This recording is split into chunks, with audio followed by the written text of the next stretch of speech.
We started learning about airway and sleep apnea about 3 years ago in our office. And although we have treatments for adults that we can provide, we haven't had anything for children. I have lists of people I would love to do this with. My niece and my nephew. My kiddos. How old are they? I have 16, 15, 14, 10, 8, and 6. What I'm looking at with my children are grown, but I have a 29-year-old. It doesn't matter that I have a 3-year-old or he's a 29-year-old. I'm gonna do what I can for my kid.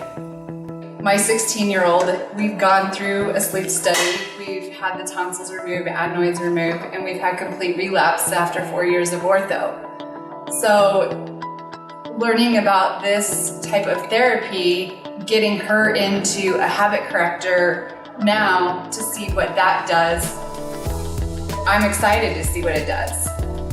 I think the more and more we've learned about airway, sleep apnea, and stuff like that with adults, we start to recognize all these things at a much younger age in our children, in our younger patients, and we just haven't had anything to offer them because there's not a sleep appliance that we can technically put them in while they're growing.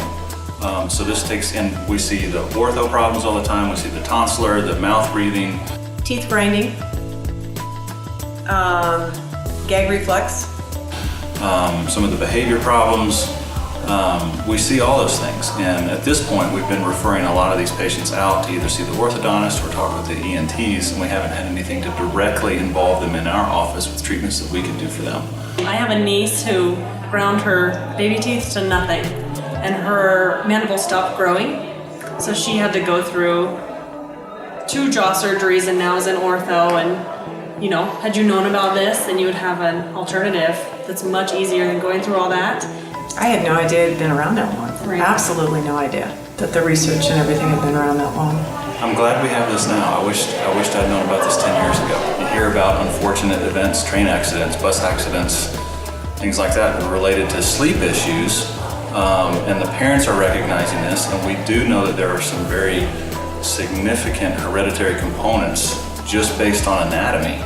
We look like our parents on the outside, we look like our parents on the inside. So if mom and dad have an airway problem, it's very likely that their kid probably has an airway problem too. There's probably not another thing in our office that is this comprehensive.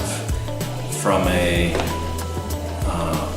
orofacial standpoint, from a growth standpoint, from a total health standpoint, there's probably not anything that we have, and that can have such a big impact on a person's life for the rest of their years.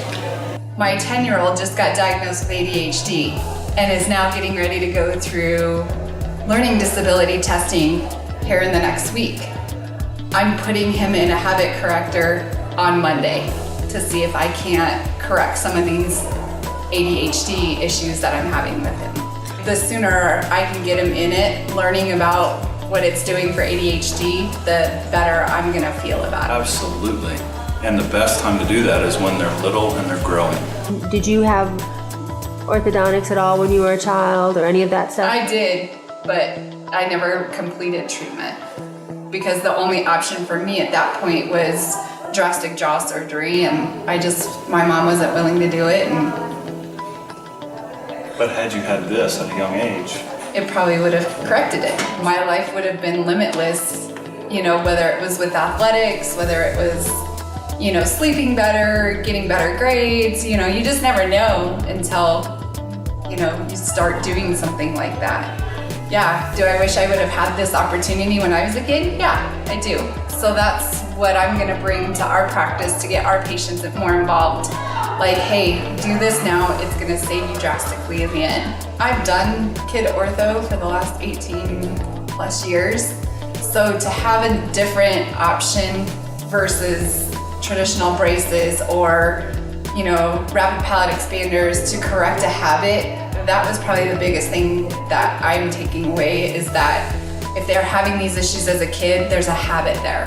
So how do we correct that? And I'm super excited to see that these kids just wear this at night to correct a lot of this and alleviate so many more issues the older they get. It's not just a game changer, it's a life changer. And that life changer multiplied exponentially through our patients and their families and contacts becomes a world changer, a community changer and a world changer.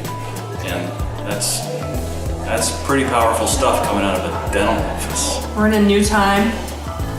We need to look into different things, different techniques, and why do band and brackets when you could do something non-invasive starting at a young age and get them where they want to be faster? We have some amazing things here that can really benefit your children. Non-invasive,